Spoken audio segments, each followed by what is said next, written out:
ویسے تم سے ایک بات جاننا چاہوں گا، تمہیں تھوڑا سا عجیب سا نہیں لگتا تھا یوں کبھی میرے ساتھ میرے بستر پر، کبھی یعقوب نیازی کے ساتھ اس کے بستر پر؟ بہرام نے بولتے ہوئے اس کا منہ زور سے دوسری طرف جھٹکا۔ بہرام، پلیز مجھے معاف کر دو، میں اپنی غلطی پر گلٹی ہوں۔ اینجل نے بہت مشکلوں سے روتے ہوئے بہرام سے کہا تو بہرام نے اس کے بالوں کو مٹھی میں بھر کر اس کا چہرہ اپنے نزدیک کیا۔ صرف گلٹی؟ تمہیں تو شرم سے ڈوب مرنا چاہیے تھا کسی غیر مرد کے بستر پر میری عزت کو نیلام کرتے وقت۔ بہرام غصے میں اس کا چہرہ دیکھتا ہوا بولا جو وہ کل کافی حد تک بگاڑ چکا تھا۔ اب وہ خاموشی سے اینجل کے چہرے پر اپنی انگلیاں پھیر رہا تھا۔ اینجل نے خوف سے لرزنا شروع کر دیا۔ یعقوب نیازی کے ساتھ تمہاری بغیر کپڑوں کی تصویریں دیکھ کر معلوم ہے میرا دل کیا کیا کہ میں اپنے ریوالور سے خود کو شوٹ کر ڈالوں۔ کل مجھے دنیا کے ان تمام مردوں پر رشک محسوس ہوا جن کی بیویاں اپنی عزت کو اپنے شوہر کی عزت سمجھتی ہیں اور اپنے جسم کو اپنے شوہر کی امانت سمجھ کر اس میں خیانت کرنے کا سوچ بھی نہیں سکتی۔ میں نے تم سے پہلے کبھی کسی دوسری عورت کو استعمال نہیں، پھر بھی میرے نصیب میں تم جیسی غلیظ عورت لکھی تھی۔ کل میں اللہ سے اپنا وہ گناہ جاننا چاہا جس کے بدلے تمہیں میری زندگی میں بھیجا گیا۔ بولتے ہوئے بہرام کے چہرے پر خود بھی تکلیف کے تاثرات نمایاں ہو گئے، جبکہ اینجل ویسے ہی روئے جا رہی تھی۔ کیا ہوا؟ بور کر رہی ہیں تمہیں میری باتیں؟ وہ تو کریں گی میری جان، اگر تم اچھے کردار کی لڑکی ہوتی تو ان باتوں کو سمجھ سکتی۔ خیر جانے دو، چلو تمہیں کھانا کھلا دیتا ہوں۔ بہرام نے اینجل سے بولتے ہوئے چاولوں سے بھری پلیٹ دوبارہ بیڈ پر اس کے سامنے رکھ دی اور اپنی مٹھی میں چاول بھر کر وہ اینجل کے منہ میں ٹھوسنے لگا، جس سے اینجل کو زوردار پھندا لگا اور کھانستے ہوئے اس کی آنکھوں سے پانی نکلنے لگا، مگر بہرام نے اس کو پانی دینے کی بجائے مٹھی میں اس کے بالوں کو جکڑ کر اس کا سر چاولوں سے بھری پلیٹ میں ڈال دیا۔ چہرے پر اچانک ہونے والی جلن سے اینجل بری طرح چیخنے لگی۔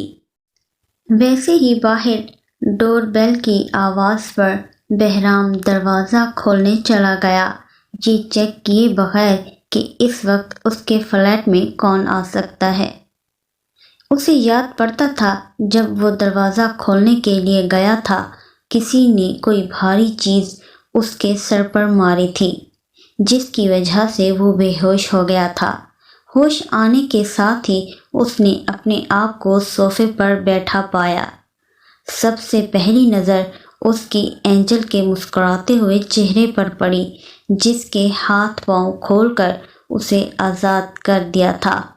بہرام کو ہوش میں آتا دیکھ کر اینجل چلتی ہوئی سامنے صوفے پر یعقوب نیازی کے پاس جا بیٹھی۔ یعقوب نیازی نے اینجل کے شانے پر اپنا بازو پھیلاتے ہوئے اسے مزید اپنے قریب کیا تو اینجل آنکھ دباتی ہوئی بہرام کو دیکھنے لگی۔ اپنے فلیٹ میں یعقوب نیازی کو اس کے 2 گارڈز کے ساتھ دیکھ کر بہرام کا خون کھول اٹھا۔ میں تم سے زیادہ سوال نہیں کروں گا ACP بہرام عباسی، مجھے صرف میرے بھائی کے بارے میں بتا دو، میں وعدہ کرتا ہوں یہاں سے جاتے جاتے تمہاری جان بخش دوں گا۔ یعقوب نیازی ہاتھ میں موجود پستول سامنے ٹیبل پر رکھتا ہوا صلح جو انداز میں بولا۔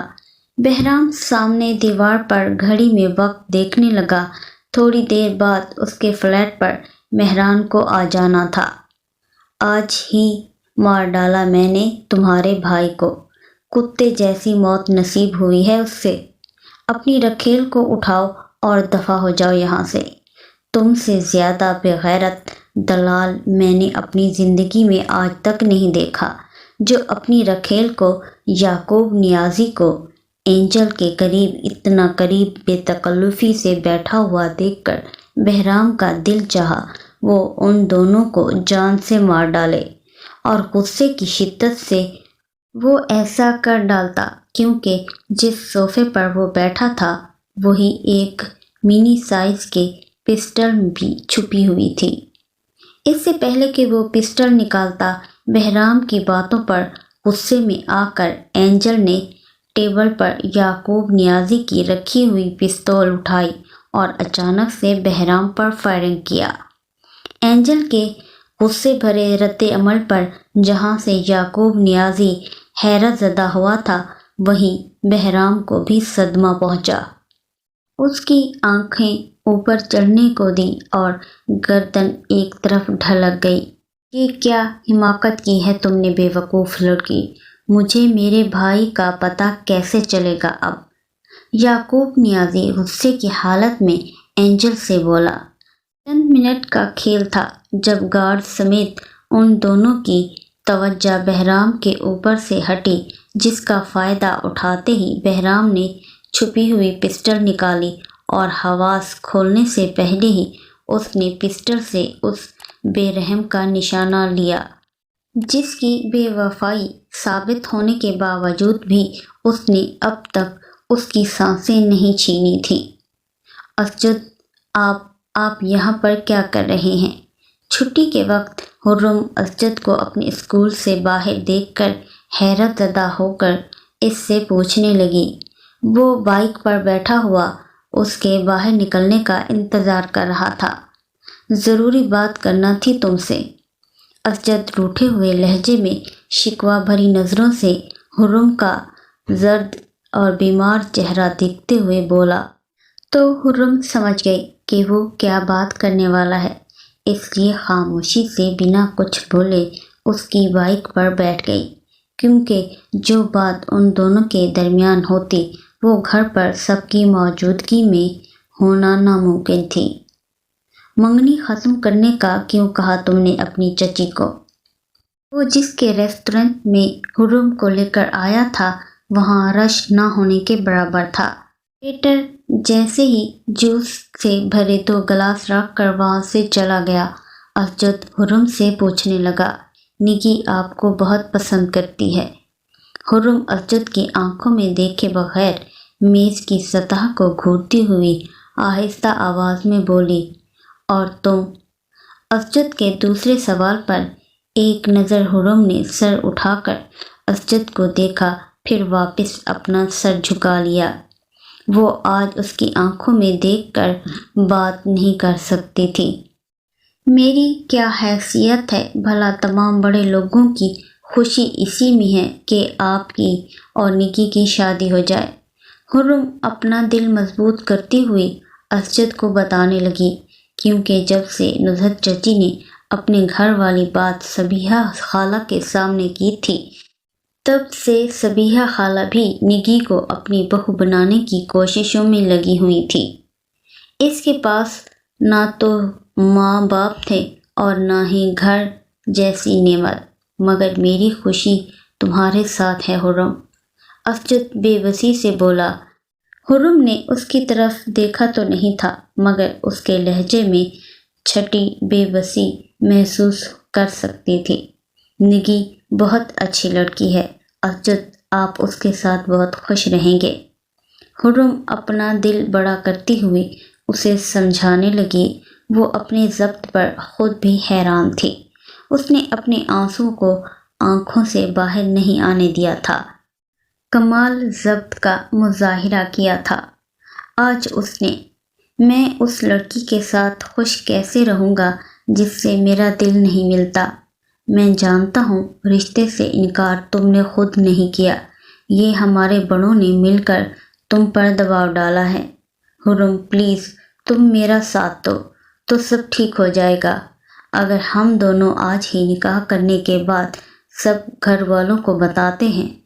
اسجد نے جو خرم سے آگے بولنا چاہا تو خرم نے تڑپ کر اسے دیکھا۔ اسجد خاموش ہو گیا۔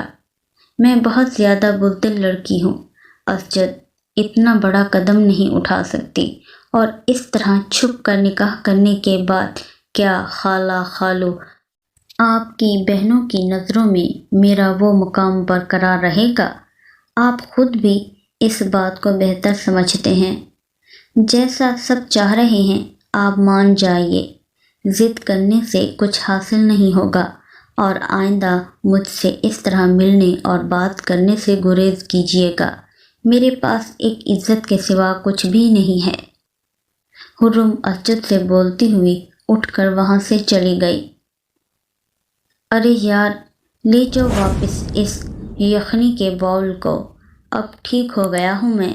بہرام بیزار سے لہجے میں یخنی سے لبالب بھرے پیالے کو دیکھ کر جیا سے بولا، جو پچھلے 1 ماہ سے اسے زبردستی یخنی پلائی جا رہی تھی۔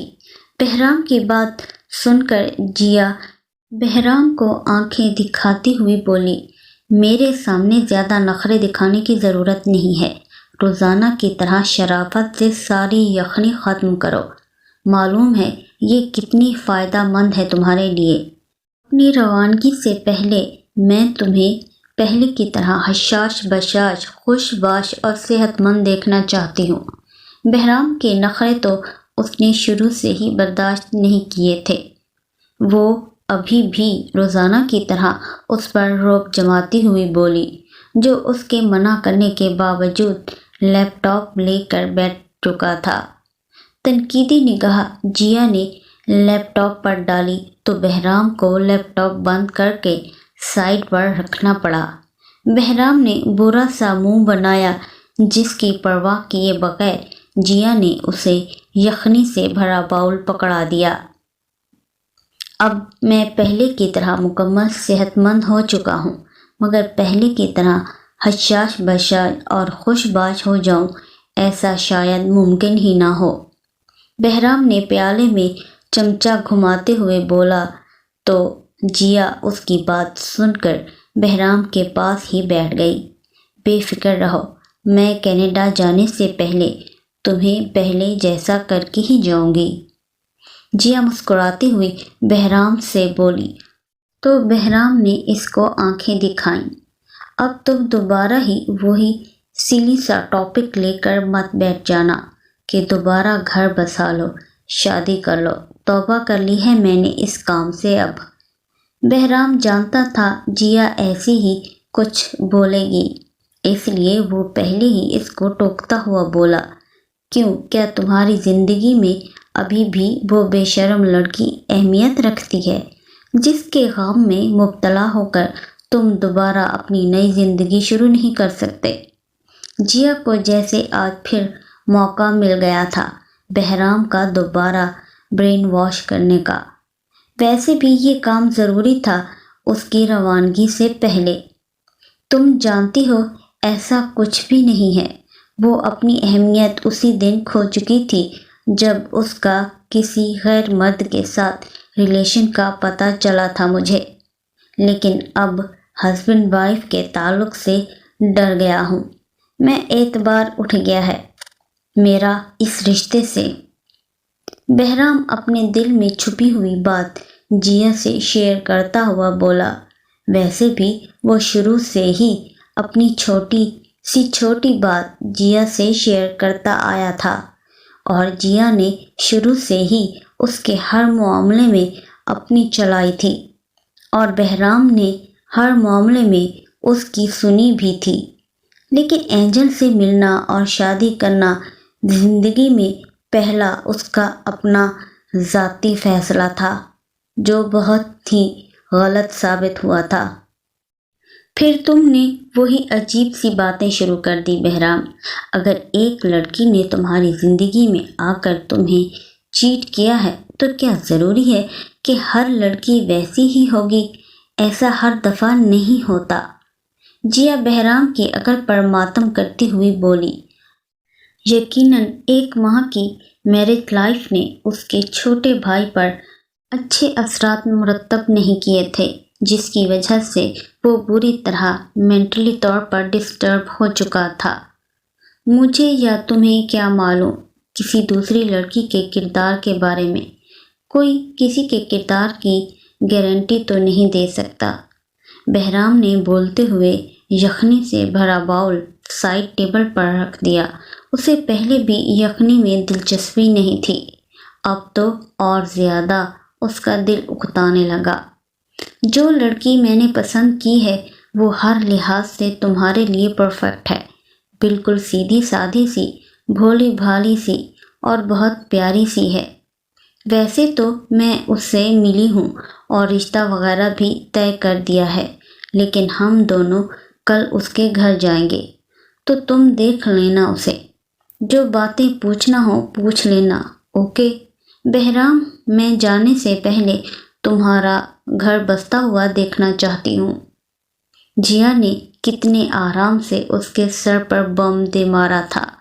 وہ آنکھیں نکالتا ہوا جیا کو حیرت سے دیکھنے لگا۔ What do you mean؟ تمہارے کہنے کا مطلب کیا ہے؟ تم نے میرے لیے لڑکی دیکھی، اس کو پسند کر کے رشتہ بھی طے کر دیا۔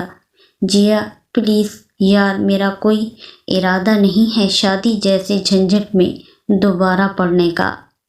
اس کو خبر سنا کر وہ بہرام کو اچھا خاصا موڈ خراب کر چکی تھی، لیکن بہرام بھی اچھی طرح سے جانتا تھا اس کی بہن جو اپنے دل میں ٹھان کر بیٹھ جائے وہ کر کے ہی دم لیتی ہے۔ فضول کی باتیں مت کرو بہرام، اپنی مرضی سے اپنی پسند کی شادی کر کے دیکھ لینا تم نے، اب تم وہی کرو گے جیسا میں چاہوں گی۔ میں واپس کینیڈا جانے سے پہلے تمہاری طرف سے مطمئن ہو کر جانا چاہتی ہوں۔ بہرام ہمیشہ سے اس کی ہر بات مانتا آیا تھا اور واپس جانے سے پہلے وہ چاہتی تھی کہ اپنے چھوٹے بھائی کا گھر بسا کر یہاں سے جائے، ورنہ تو وہ سالوں تک اس فیز سے باہر نہیں نکل پاتا کہ اس کی بیوی نے اس کو دھوکہ دیا تھا۔ ابھی تم نے اپنے سے 3 سال بڑے ہونے کا روب چلا رہی ہو مجھ پر۔ میری شادی کے وقت تو اپنی مجبوریوں کا رونا روک کر آ بھی نہیں سکی تھی۔ بہرام اس پر چوٹ کرتا ہوا بولا، جس پر حیا نے اس کے بازو پر بیڈ پر رکھا ہوا کشن مارا۔ میرے سامنے زیادہ بکواس کرنے کی ضرورت نہیں ہے، تمہیں اس وقت میرے حالات کا اچھی طرح معلوم تھا۔ مبشر کا کتنا سیریس ایکسیڈنٹ ہوا تھا، اوپر سے مبشر کی مدر کی دیکھ بھال بھی میں ہی کیا کرتی ہوں، اور دونوں بچوں کے پیپرز ہو رہے تھے۔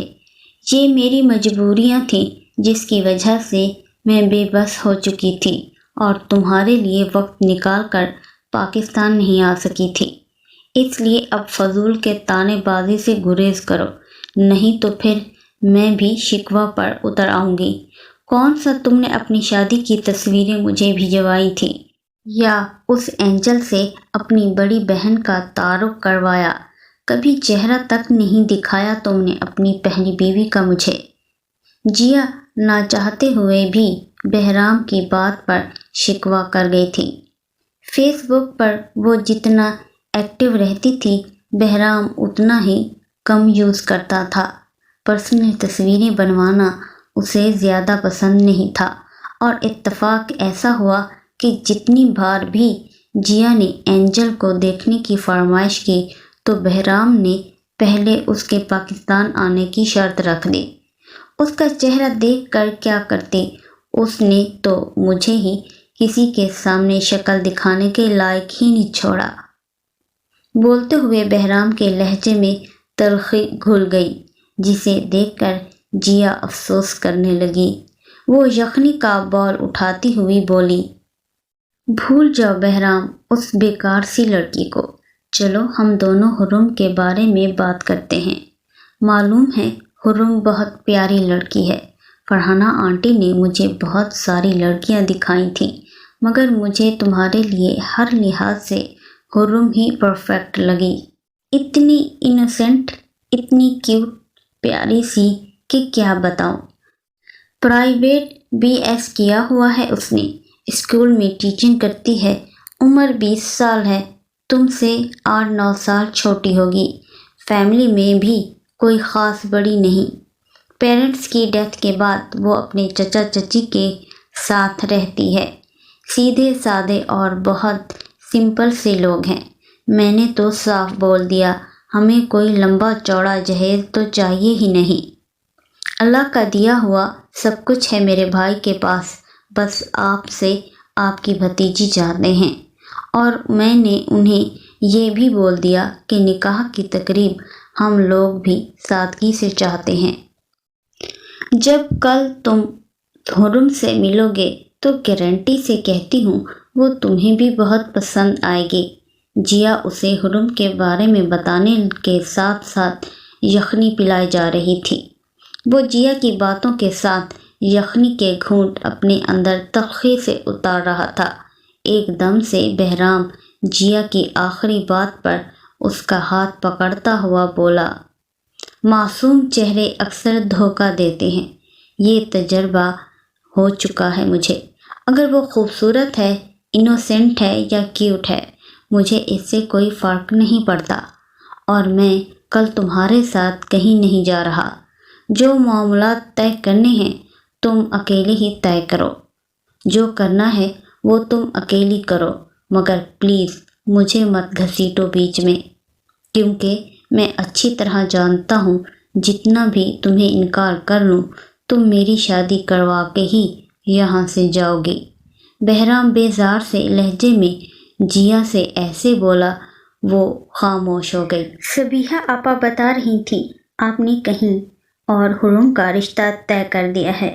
گھر آئی محلے کی خاتون ندھت چچی سے پوچھنے لگی۔ دوسرے کمرے میں بیٹھی حرم کو ان دونوں کی آواز صاف آ رہی تھی۔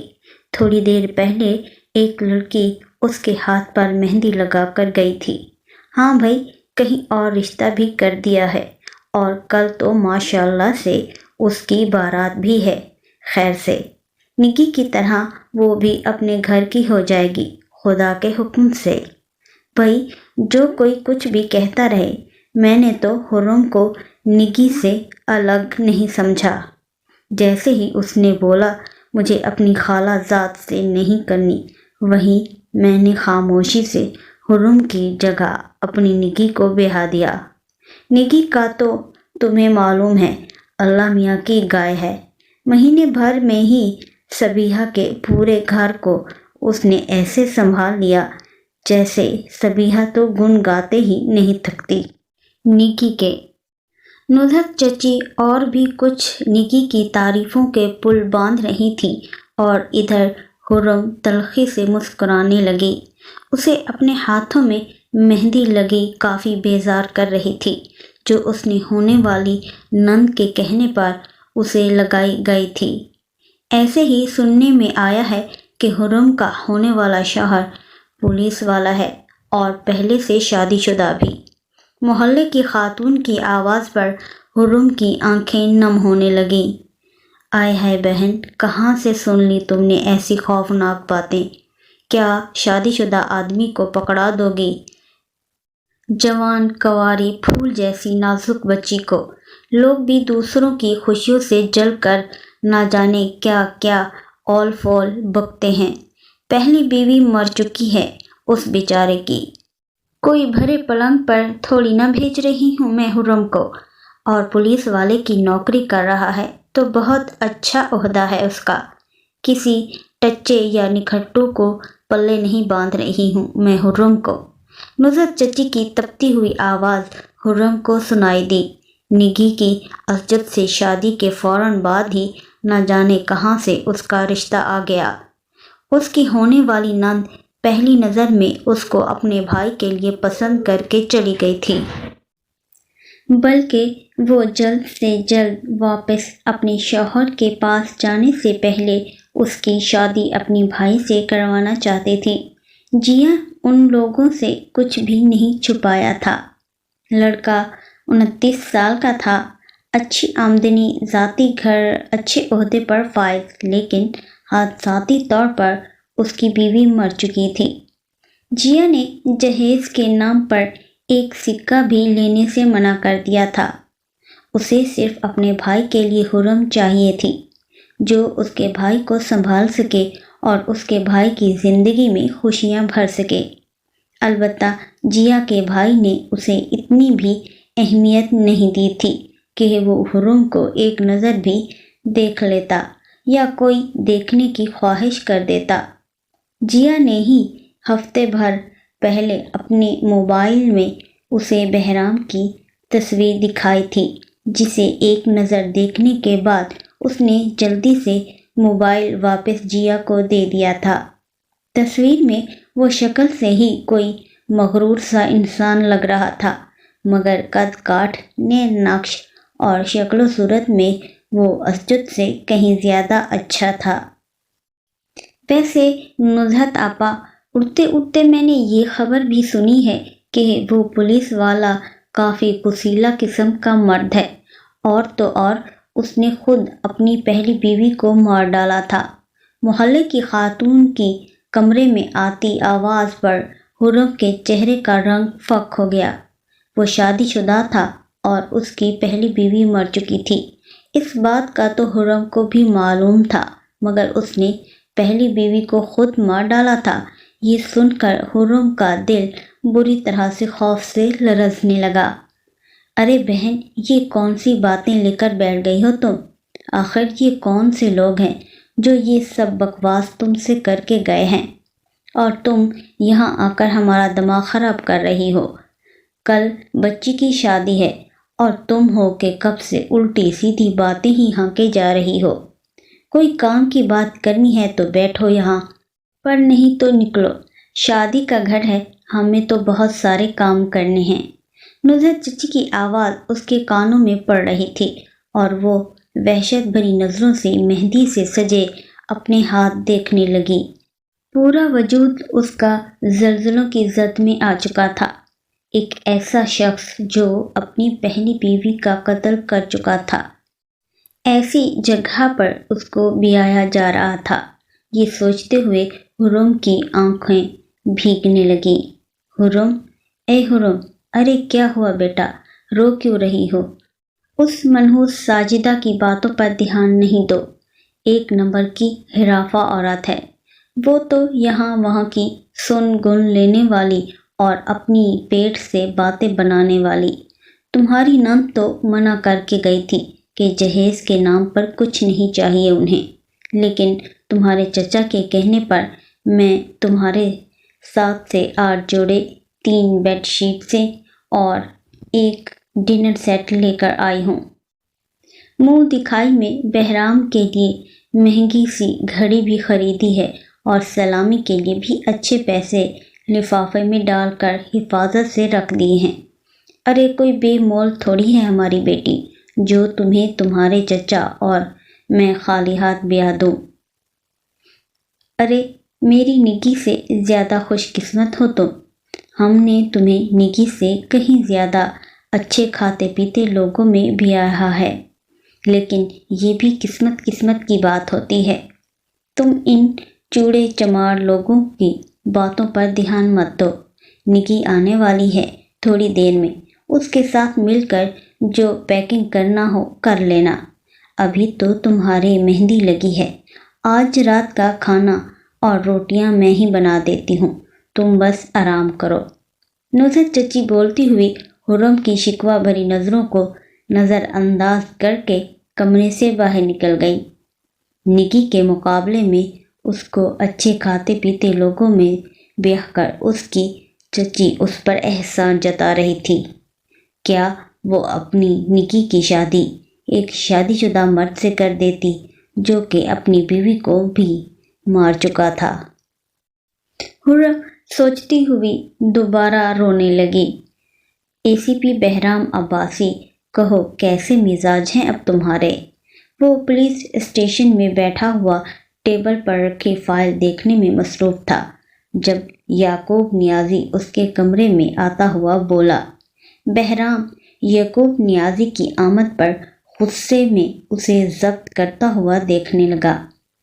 اپنے آنے کا مقصد بتاؤ۔ بہرام نے فائل بند کرتے ہوئے یعقوب نیازی سے کہا۔ تو یعقوب نیازی بنا اس سے اجازت مانگے اس کے سامنے کرسی پر بیٹھ گیا۔ خوشی ہو رہی ہے تمہیں زندہ دیکھ کر۔ یقین جانو، جب نیوز پیپر میں تمہاری تشویشناک حالت کے بارے میں پڑھا تھا تو اندازہ نہیں تھا کہ تم بچ بھی سکو گے۔ موت کو شکست دے کر واپس آئے ہو، قسمت والے ہو، مگر قسمت بھی بار بار ساتھ نہیں دیتی۔ تم بھی اچھی طرح جانتے ہو یہ بات۔ یعقوب نیازی مسکراتا ہوا بہرام سے بولنے لگا تو اس کی بات پر بہرام کی تیوری پر بل چڑھ گئے۔ وہ دائیں جانب کھڑے کانسٹیبل کو مخاطب کرتا ہوا بولا، اگلی بار اگر اس نے کوئی دھمکی دی تو اسے لاک اپ میں ڈال دینا، پولیس والے کو دھمکانے کے جرم میں۔ بہرام کانسٹیبل سے بولتا ہوا دوبارہ یعقوب نیازی سے مخاطب ہوا، آنے کا مقصد بتاؤ۔ وہ دوبارہ یعقوب نیازی سے ایک ایک لفظ چبا کر بولا، سنا ہے کل دوسری شادی ہے تمہاری، سوچا ایڈوانس میں مبارکباد دینے کے ساتھ ساتھ تمہاری پہلی مرحومہ بیوی کی تعزیت بھی کر لوں۔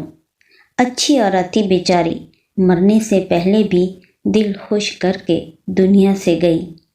یعقوب نیازی نے اپنی گھٹیا گفتگو اس کا خون کھولانے کے لیے کوئی کسر نہیں چھوڑی تھی، جس کے نتیجے میں بہرام اپنی کرسی چھوڑ کر اٹھا اور یعقوب نیازی کو بھی گریبان سے پکڑ کر اپنے سامنے کھڑا کر دیا۔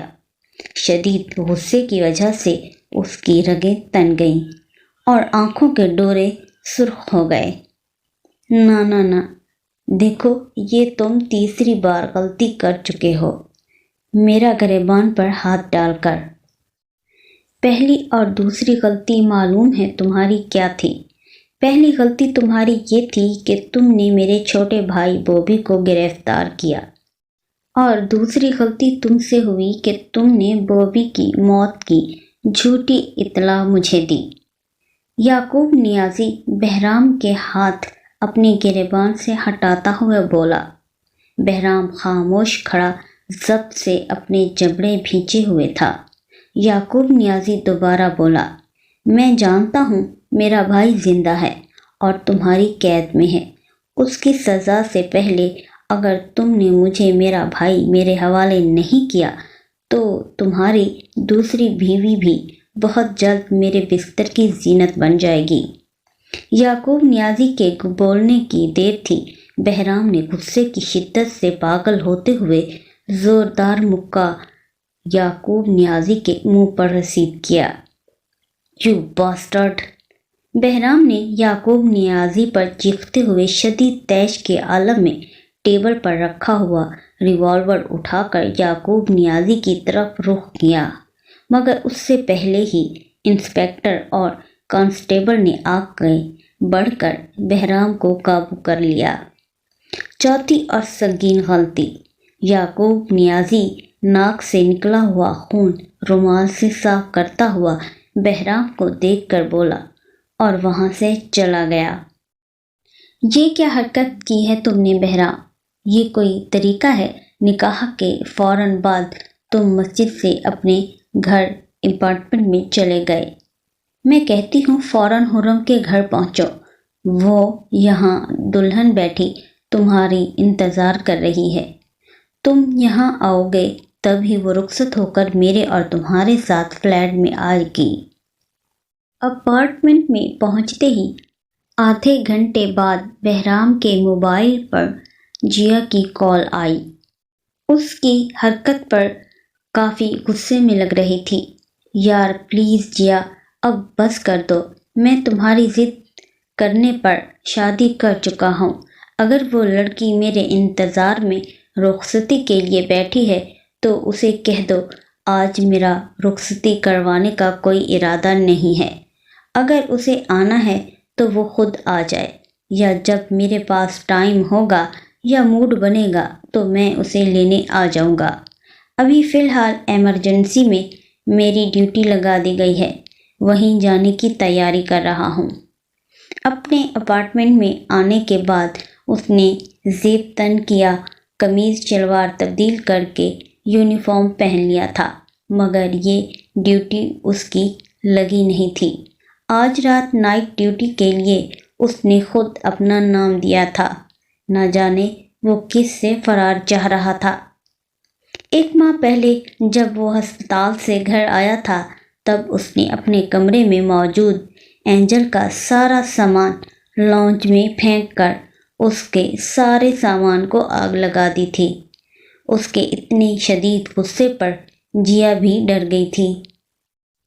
مگر کل جب حرم کے کپڑے اور دیگر سامان بہرام کے کمرے میں سیٹ کیا جا رہا تھا، تب وہ غصے میں خاموشی سے سب دیکھ رہا تھا۔ تم 1 نمبر کے کمینے اور ذلیل انسان ہو، تمہیں تو میں گھر آ کر پوچھتی ہوں۔ جیا نے غصے میں بولتے ہوئے فون رکھ دیا تو بہرام بھی اس کے غصے کی پرواہ کیے بغیر فلیٹ سے باہر نکل گیا۔ جس کمرے میں اسے بٹھایا گیا تھا وہ کافی کشادہ اور خوبصورت کمرہ تھا۔ کمرے میں موجود فرنیچر اس کمرے کے مالک کا اعلیٰ ذوق ہونے کا منہ بولتا ثبوت تھا۔ کمرہ کسی بھی قسم کی سجاوٹ سے پاک تھا، یعنی کمرے کو نئی دلہن کی آمد کے لیے نہیں سجایا گیا تھا۔